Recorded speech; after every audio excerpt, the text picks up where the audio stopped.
The woods aren't safe, Mama called out as I ran off with my friends to go have fun playing. Stay away from the woods and be back before dusk. I rolled my eyes. This was really starting to be a bother. Mom called out again. Remember, Sam, it's a full moon tonight and bad things happen when the moon is full. Oh, please, give me a break. At this point, I'd heard this statement more than 1,000 times in the last 15 years of my now very mundane life. From what I heard, there's something in the forested woods that comes out every time the moon is full and leaves death and destruction in its wake. Apparently, not even the hunters have been able to kill it in the last 30 years. Yeah, that's right, 30 years. I know you're probably thinking, Sam, if it's so bad, why don't you guys just leave? Trust me when I say I've asked that same question every day too. But the adults are too adamant. I wouldn't give them 100% of the blame though. I mean, Greenwood Village is located on a land that can only be referred to as a proverbial land flowing with milk and honey. We have everything we need here and a whole lot more. The ground is extremely fertile. It's almost magical. You should see how big our crops get over here. There are hundreds upon hundreds of green, supple trees and grasses all over the landscape, hence the name of the village. Those woods, however, take the cake. There's just something about the forest, the trees, the brush, the wildlife that dwells there. I'll go ahead now and tell you that those woods feel magical. If the Garden of Eden really did exist, this would be it for sure. At the same time, however, these woods carried an atmosphere of dread around them, like this kind of suppressed evil or something. Honestly, I really can't explain. All I do know for certain is that there certainly ain't no supernatural beast in there that prowls, lurks, stalks and maims on every full moon. I believe the adults here are just spilling a boatload of crap to keep the kids from staying up late. That's it. The same way the story of the Wendigo teaches about greed, or the boogeyman against disrespecting adults. All of these stories and monsters are just fictional beings brought in to teach certain lessons. Finito. Now that you know all that, you'll probably understand my defiance in this story. I didn't fall for all those crap stories of monsters, and neither did John and Rachel. They were my best friends. John was decently built, at least for a guy's age. At 15, he was already as tall as an adult. He even talked and looks like one most of the times. It was actually kind of annoying.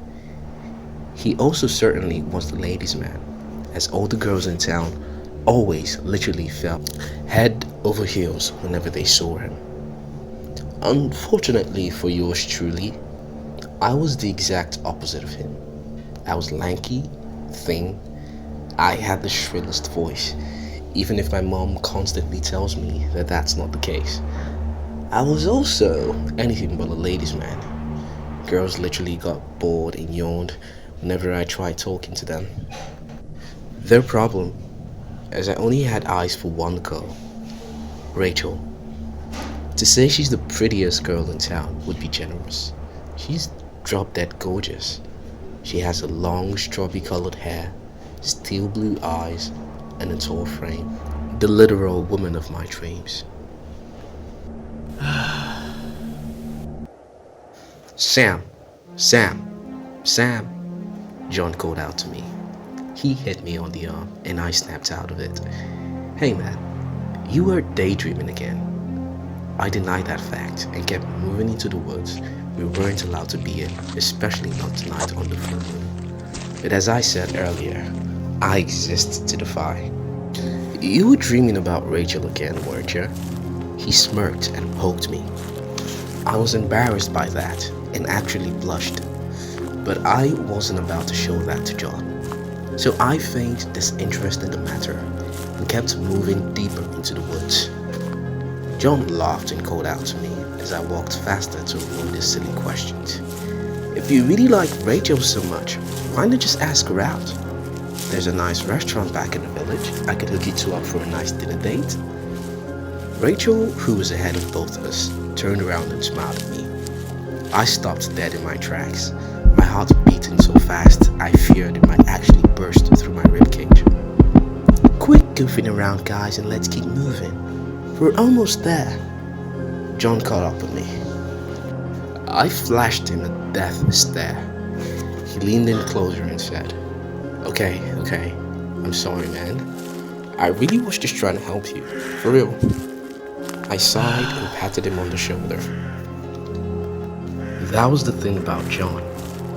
Even with all he had going for him, he was humble and a pretty nice guy. That's why we're friends. Let's go find this monster's lair, I said. They both laughed at the statement. Neither of us actually believed in the existence of some supernatural predator in these woods. Matter of fact, we strongly believed it was actually just a mountain lion at the very worst. We had no issue with that. Rachel's dad was the head of the village army.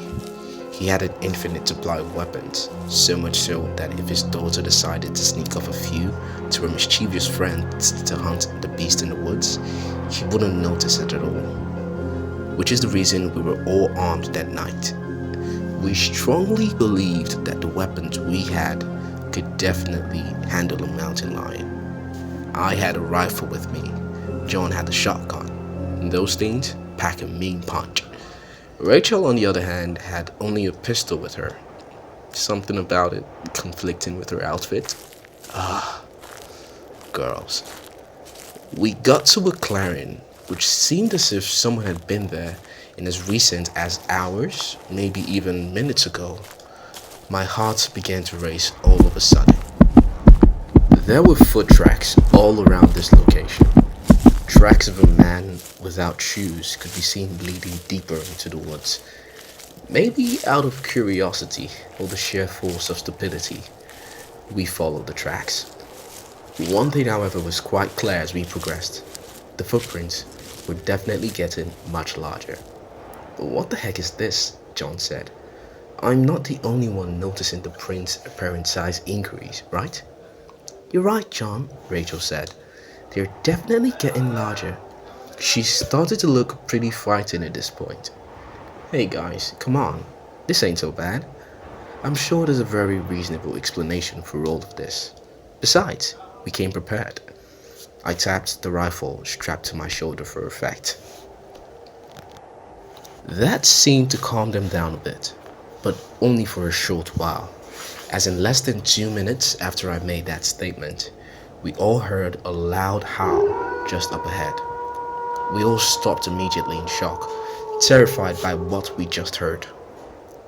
What the hell was that? John whispered.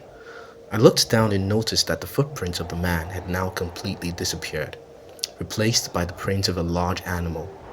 Whoa, guys, I said. Look at the tracks. Rachel gasped as she saw the tracks. What kind of animal could make such huge tracks? I don't know, I said. Mom was right about the moon being full tonight, though. Matter of fact, it was so full and bright we didn't even need torches, which was just as well, as we had none. As we studied the tracks, I noticed I hadn't heard anything from John in several seconds. He was standing right in front of Rachel and I, but he wasn't even looking at us or the footprints we were examining. All the moisture had drained completely from his face. To say he looked terrified would be the understatement of the century. Guys, guys, look behind you. There's something. I turned around slowly and saw something that really should have no business existing. A massive figure was just at least 50 feet in front of us. How would something so large snuck up behind us without our notice? This thing was easily over 8 feet tall. The head of a wolf, a very muscular body with thick, strong arms, ending in claws several inches long. The scariest feature about this creature, its eyes. There was something almost human about them. They shone red, but had a very evil intelligence behind them. The worst part about it all was that the creature didn't just sneak up behind us, it actually wanted us to see it. From what I estimated, it must have been watching us this whole time. That scared me on a level that would definitely exceed mere primal fear. Just then, it opened its mouth in a kind of contorted snarl, revealing long, jagged rows of sharp teeth. The fact that I could see them from here was really something. How would they look close up? Stop thinking about that. Stop it. After what felt like a lifetime had passed, it started to advance toward us, taking short, intentional strides. Something finally clicked. We had weapons. I mean, this is the reason we came here, right? It made another howling sound, the likes of which I'd never heard before. It sounded like a wolf making a sound through a human's lungs. I unstrapped the rifle and got ready to aim. With shaky hands, I aimed the weapon at the creature. But before I could even let my first shot fly, I heard a loud sound beside me. I spun around quickly to see John standing with his weapon pointed. The speed of his recovery from this horrible sight really impressed me. Alas, the fact that he had been the one to shoot the creature turned out to be his undoing. The creature moved faster than anything. All the shots fired by John not even doing as much as slowing it down for even just a minute. It kept advancing towards us, and in seconds, this thing had covered a distance of 50 feet. It went straight for John, slicing his belly open in one swoop. John screamed for us to help, but I just couldn't do anything out of pure fear. Rachel screamed as the wolf-like creature severed John's hand clean from his neck, and quick as a flash, immediately began to eat his entrails, taking each greedy, hungry bite after another. I couldn't take it anymore. I grabbed Rachel by her hand and took off in the direction of the village. We had to get out of here, no matter what. I looked back to see that the creature had disappeared. That was impossible. There's no way this thing could have been that fast. You know, what's funny? You're even more scared not seeing something than actually seeing it. I guess it's because when you see it, at least you're sure of its location, and you can make up better strategies to escape.